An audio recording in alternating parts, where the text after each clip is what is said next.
Shalom, shalom bien-aimés dans le Seigneur, que la grâce, la paix, la joie, la lumière et l'amour de Dieu, l'amour de Christ, habitent en vos cœurs et y demeurent pour toujours. Que cet amour fasse de nous de véritables disciples du Christ. Disons merci à Dieu, parce qu'il a daigné renouveler en nous son souffle de vie. Disons-lui notre gratitude, parce qu'il nous permet de vivre notre méditation dominicale qui porte le titre de « Sois disciple du Christ ».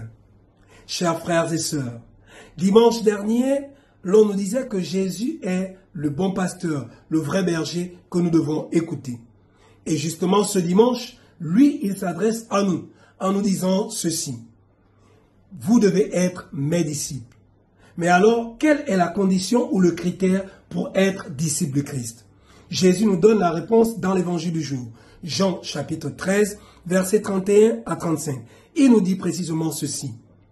À ceci, tous, c'est-à-dire sans exception, reconnaîtront que vous êtes mes disciples si vous avez de l'amour les uns pour les autres. En d'autres termes, si vous vous aimez les uns les autres, tout le monde reconnaîtra que vous êtes mes disciples. Oui, chers frères et sœurs. On peut alors comprendre que pour être disciple du Christ, il nous faut l'amour de Dieu. Il nous faut vivre l'amour de Dieu. Alors comment faire pour avoir cet amour? Il nous faut tourner vers Dieu. Nous devons nous tourner vers Dieu. Or, se tourner vers Dieu, c'est d'abord croire en lui. Il nous faut donc comme prémisse la foi. C'est cette foi qui doit nous conduire au baptême. Le baptême doit nous amener à vivre en chrétien, en ayant une foi agissante. Une foi qui partage l'amour de Dieu à nos frères et sœurs. Cette foi qui doit nous amener à avoir pour principal souci le salut de tout le genre humain. Qui doit avoir pour principal souci le salut d'abord des bandits, de ceux que nous considérons comme bandits, des voleurs, des tricheurs, de ceux qui sont dans le mal, dans le péché.